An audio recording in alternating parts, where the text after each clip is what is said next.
Welcome to Peacemakers, an interview-style podcast where you'll hear and learn from world changers, ministry leaders, creatives, and many others who are influencing change and bringing peace to those around them. We're so excited that you're tuning in. Here's your host, Yonathan Moya.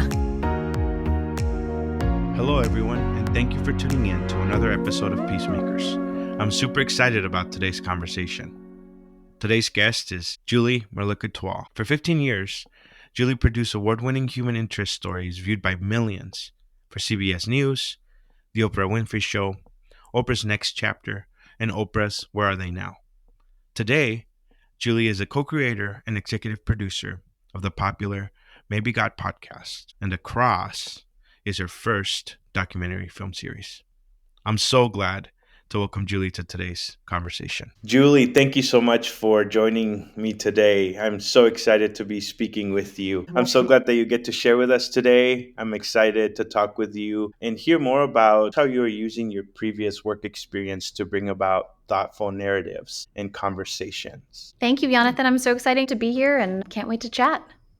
We met last fall at the EIT meeting in Houston, Texas. And we shared some time at a panel together. That's when I came to find out more about your work, a podcast, documentary, a handful of projects that you are working on. I'm excited to dig deeper into that conversation today.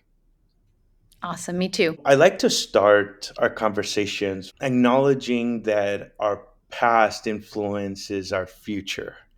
And one of the things that I'm a huge believer of is the way that we grew up, the influence of our parents, the community around us shapes who we are today. Can you take us back to your childhood? Maybe talk about your youth, talk about what influenced your desires to engage media as an adult.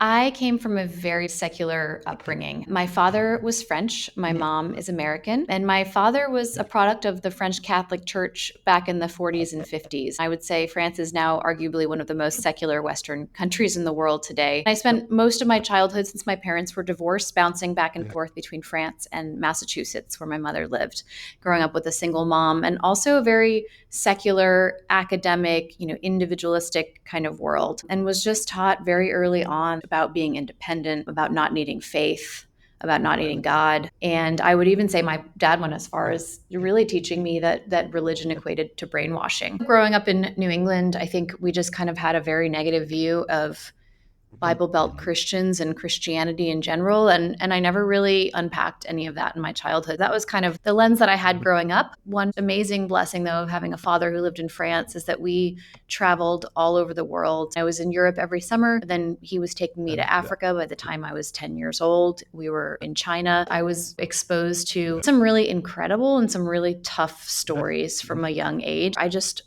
felt a desire to connect with people through our stories. And where that sort of all came together was when I was 14 years old. I was entering high school. I was extremely shy. I didn't like to be in the spotlight at all. I was at my guidance counselor's office. I'll never forget this moment.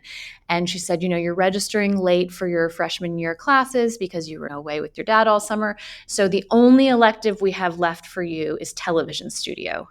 And I was like, no way, it's not happening. I knew that they had to be on like the local public access station, hosting different shows and stuff. And I was like, that is not me. I can't do this. But it's just one of the ways that I look back now and I'm like, oh, God was so funny, putting me exactly where he knew I needed to be. I was 14 years old when I picked up my first video camera and started seeking out stories in my community that I could share to help people understand parts of our community that maybe they didn't see because they were in their own bubbles. And so I remember doing reports on domestic abuse victims and really hard stories because I've just felt like we gain so much when we share the hard parts of our lives together. Obviously, vulnerability now it's become kind of a trend, but when I was growing up in the 80s and 90s, it was not so much of a trend, but I just felt this pull towards it. So that's where I got my start doing television, and that's where I developed this love of sharing stories. Storytelling is something that has fascinated me my whole life. Multimedia storytelling has really always captured my mind. And even this podcast, it's a way of telling a story. And so I'm always fascinated to hear where people start and what intrigues them about this field, and even just about engaging creativity in this aspect. I'm intrigued by your upbringing and specifically the faith component because you are now a believer. You found faith later in life. You are part of a church in Houston, Texas called the Story Church. Can you tell us a little bit about how you ended up there and even how you found faith through Story Church? During my 20s, I lived in New York City and worked for CBS News. And in my late 20s, I moved to Chicago to work for Oprah Winfrey. As you can imagine, these were very secular worlds that continued to support my beliefs that weren't very kind towards Christians and Christianity. I was always a seeker, though. I prayed to a God I didn't know, just in case someone was listening. And when I was in my mid 30s, I just had my second child.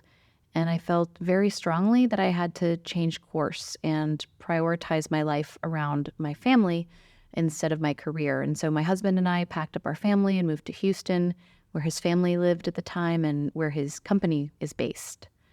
And that was a really scary time, giving up this career I'd worked so hard for with absolutely no vision of what life would look like in this new place. But I felt this incredible peace about the decision too. And even though it did get really hard, my son was constantly sick when we first moved, and we'd lost a major income for our family, and I had no idea what kind of work I'd find that was fulfilling. But it was also a time when I felt God closer than I've ever felt him before or since, really. Every single person he put in my path was like this breadcrumb on my journey. And I was hearing about Jesus from everyone that I met. And I came across this church that had just launched called The Story, which was on a mission to reach non-religious people just like me. Even though my husband and I had no faith background, we just showed up one Sunday. And from there, we just were so intrigued by the messages and found so many answers to all of these questions that we'd had our whole lives. Really amazingly, both Ryan and I, my husband, became Christians within a few weeks of each other. For me, it started when the pastors of our church asked me to produce a few testimony videos. And I told them, I'm not a Christian. I'm not sure you want me doing this. And they said, that's okay. And meeting the Christians who were sharing their stories with so much more vulnerability than I'd experienced in all my years of interviewing people, and hearing about their relationships with Jesus through some of the hardest times of their lives, it just inspired me to take a deeper look into the Christian faith. And so I started showing up at Bible studies. I still look back just amazed at the very patient women who took the time to sit with me and pray with me and answer all of my crazy questions during that journey. And that's, when I made a conscious decision at 36 years old, that I was following Jesus and that all of my work from then on would honor God and share stories that honor him. That's fascinating. Similar like you, in 2017, I did this 9-day border trip alongside the US Mexico border. But I never thought that a trip would change the trajectory of my life, especially because I'd been coordinating service trips all through Latin America for the past decade. And I knew how impactful they were for others, but I never thought that they could be impactful or transformative to me. And so I love that in you engaging this volunteer work, developing content for your church, the Lord was able to use those testimonies and stories to get to the heart of who he is and for you to encounter the significance of the gospel through that. Before we talk about Maybe God podcast and the Across documentary, you flew down to South Texas in the Rio Grande Valley to meet with our team. You were with 6 other ladies from across the country, and we were hosting you on what we call a border journey, an intensive and immersive weekend at the border.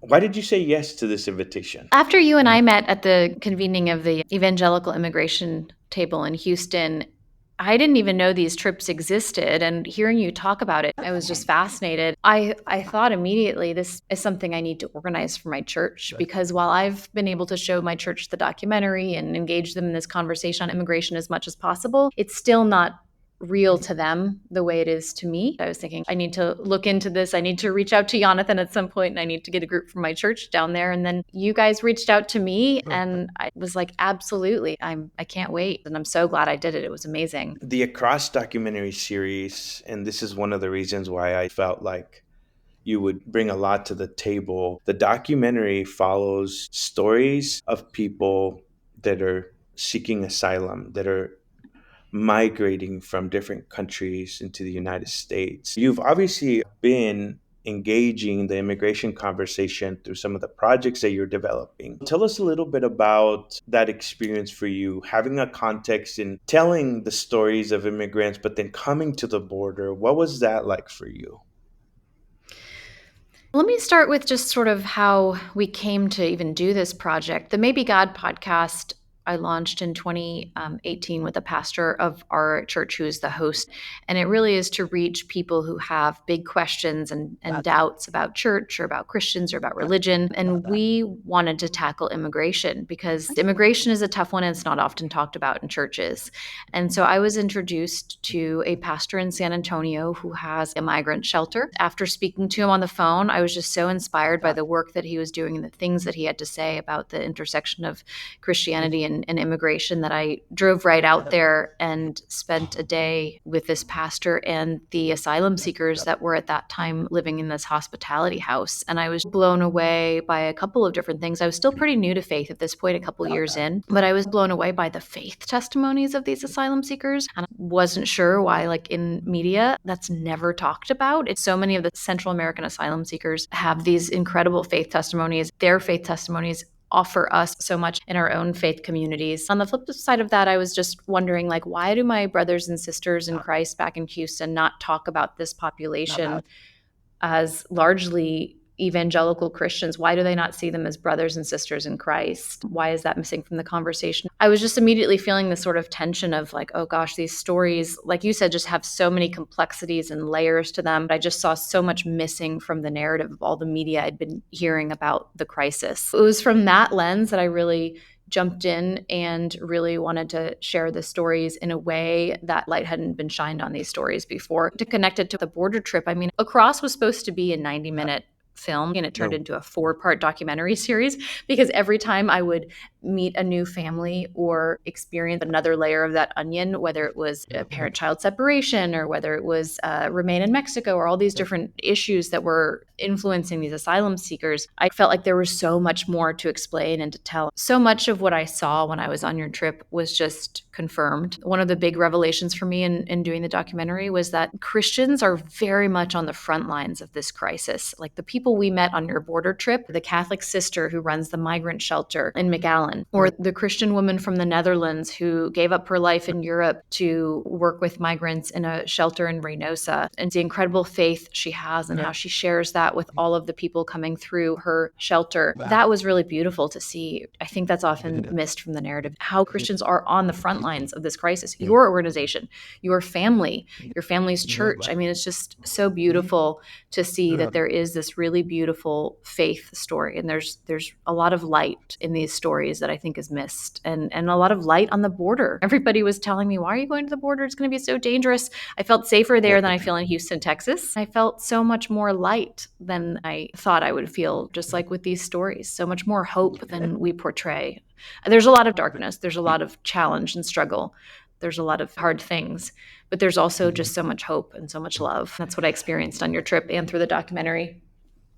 The national narrative around the border can be so biased that it strips away the humanity of people, not just through our trips, but you got to experience walking alongside those that are doing the hard work each and every day, but then also the importance of not just being present and immersed in those moments, but also highlighting the story behind the faces and highlighting the complexities of faith. I wrestle a lot with how the American church easily and eagerly will go somewhere internationally for the sake of the Great Commission or missions.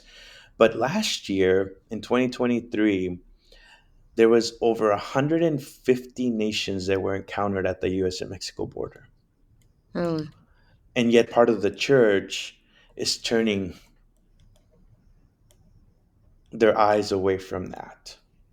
I'm challenged by that. Why aren't we asking better questions? Why aren't we engaging these stories, not for the sake of a change of heart, a change of maybe political allegiance, but just for a deeper knowledge of who God is and really to understand God's heart for people and the gospel that is for all people? It's interesting how we are the ones that segregate the gospel, say who it's for and who it's not for.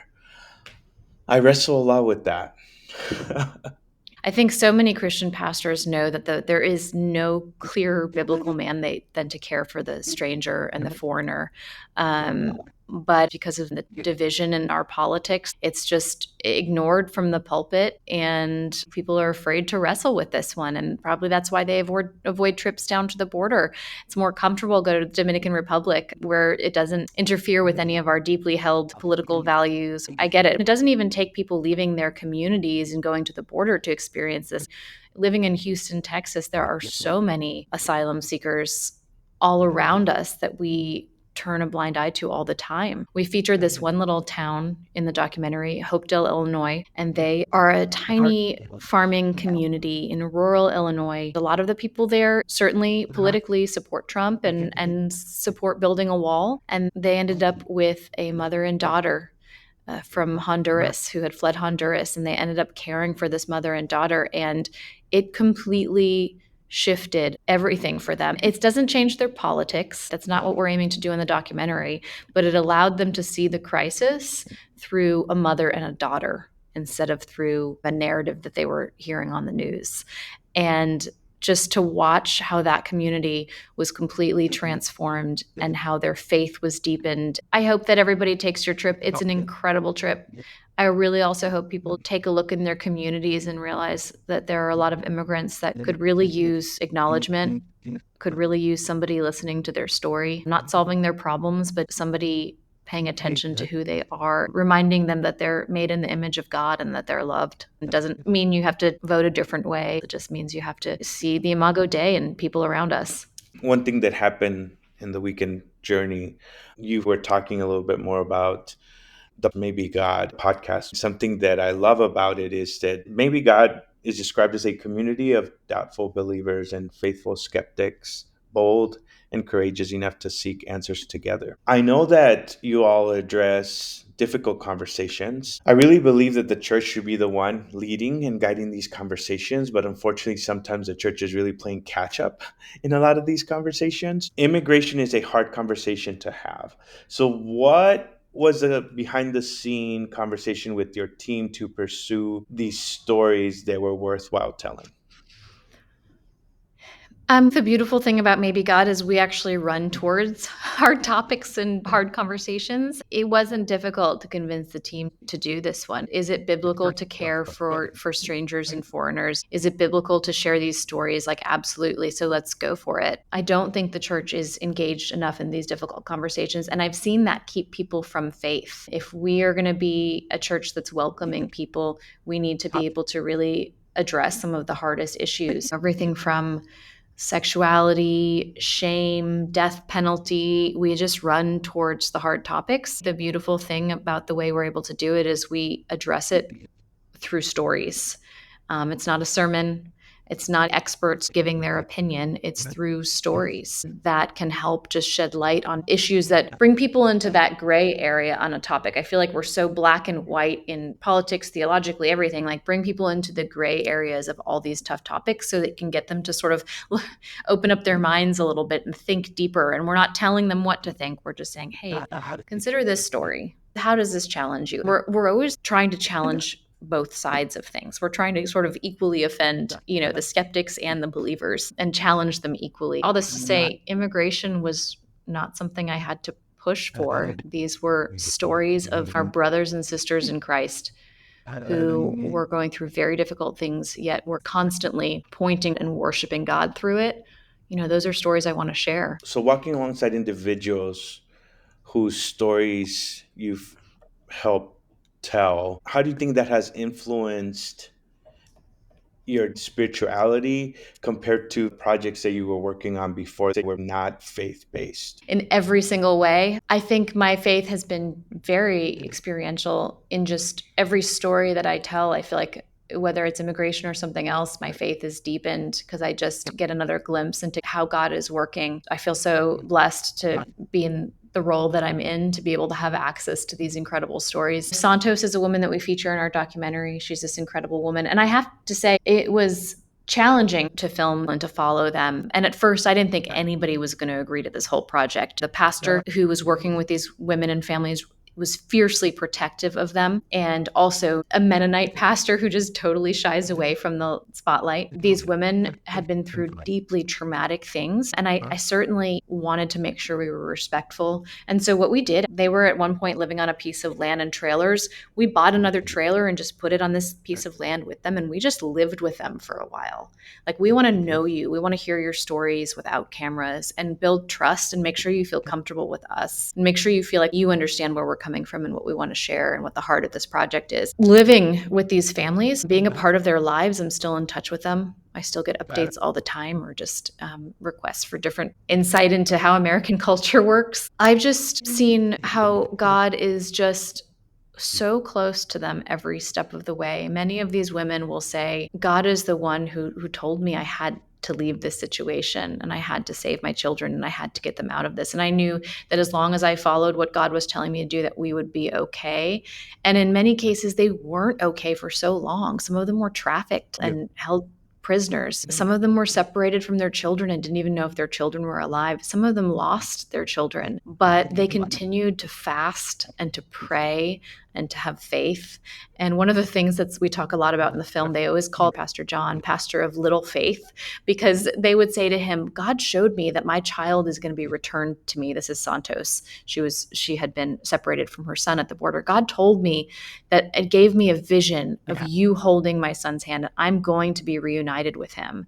And Pastor John was thinking to himself, I just don't think this is going to happen. He had no faith compared to these women. And sure enough, I remember with Santos, it was on her birthday that they got a call and her son was reunited with her. And seeing how in close communion they are with God every minute of the day. I mean, a lot of these Central American women, there's not a sentence that comes out of their mouth where God is not a word in the sentence. And that just deepened my own faith. Prayer is not this obligatory thing I do every morning and every night with my children. I am in constant conversation with God throughout the day. While I was actually filming the documentary, my son was in the hospital and had to have an emergency surgery. And I was down on my knees pleading with God in a way that I don't think I would have had the courage to just boldly plead with him to make sure my son was okay. And I had seen these women, the way they have bold prayers, the way they read the Psalms, the way they see their challenges and their struggles as not something that pushes them away from God. How could he? But something that brings them closer to God.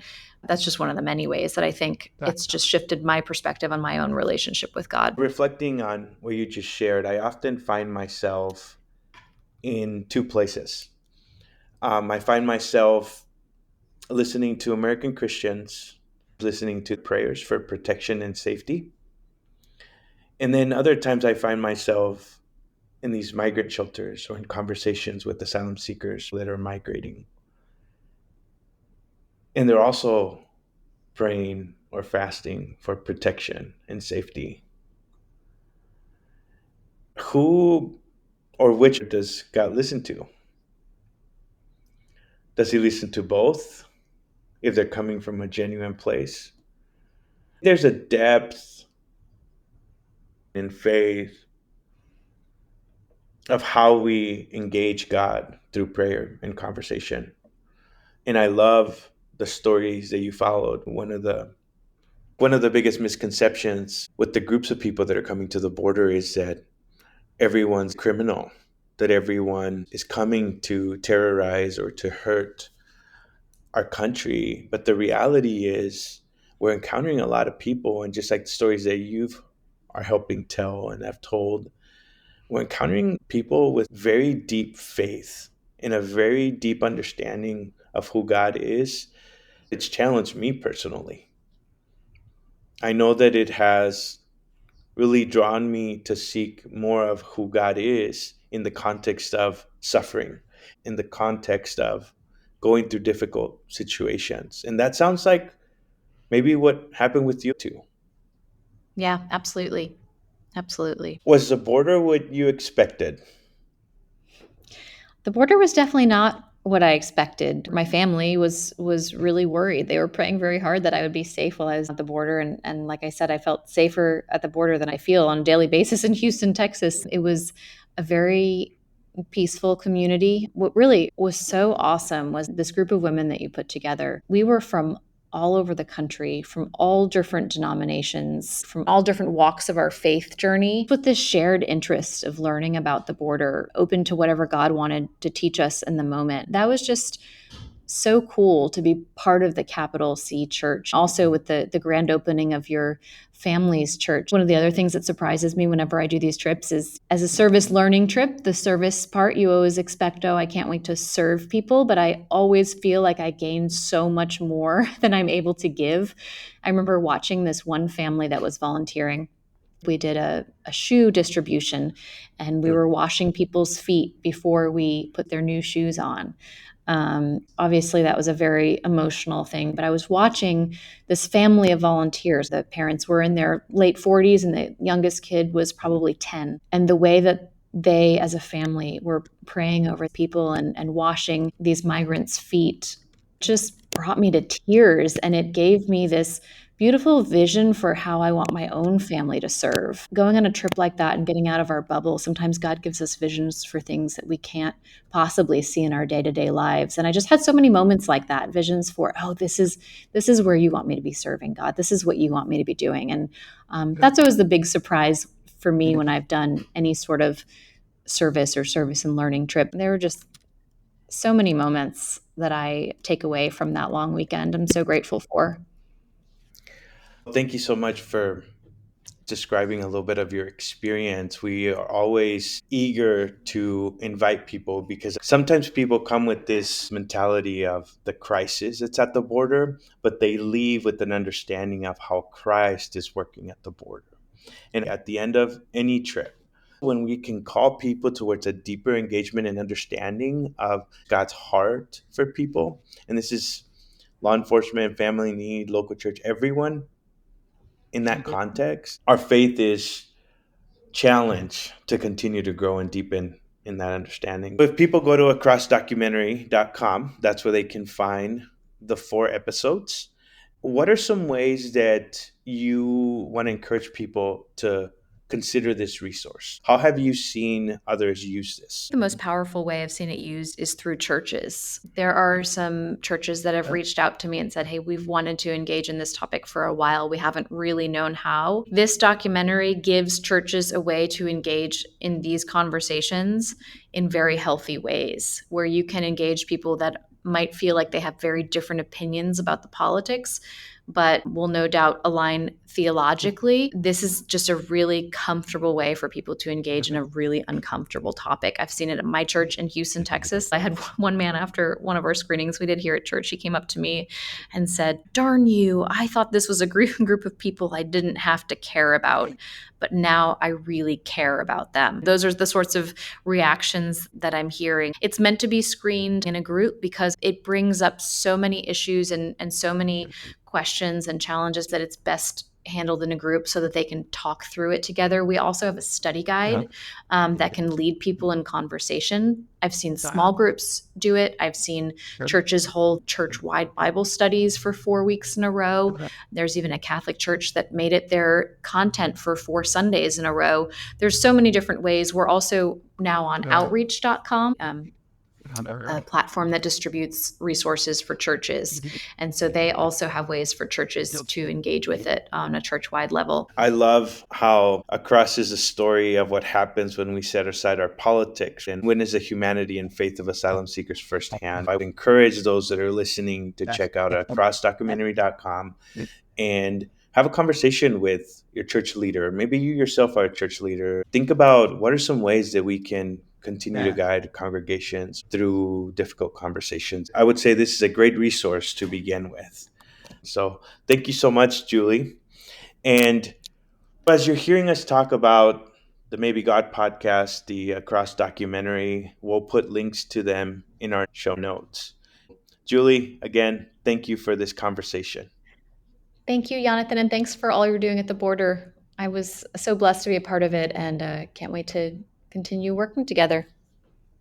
Thank you for listening. If there is anything that stood out to you from this conversation, again, we'll post it in our show notes. So make sure to check those out. Until next time. Thank you for listening to this episode of Peacemakers. Wherever you subscribe to podcasts, go ahead and hit subscribe. Please leave us a positive review on iTunes and share this episode with your friends through Instagram stories on Spotify. And most importantly, don't forget to join us for our next exciting episode. Peacemakers podcast is made possible by Border Perspective. Border Perspective partners with ministry leaders and organizations to host conversations on social and biblical issues that help equip the church to love our neighbor the way God intended. You can also join Border Perspective on a service learning trip along the southern border. These trips are immersive, educational, and intentionally place you into the lives of immigrant leaders serving families on the South Texas and Mexico border. To learn more about how you can join Border Perspective's peacemaking mission, visit borderperspective.org.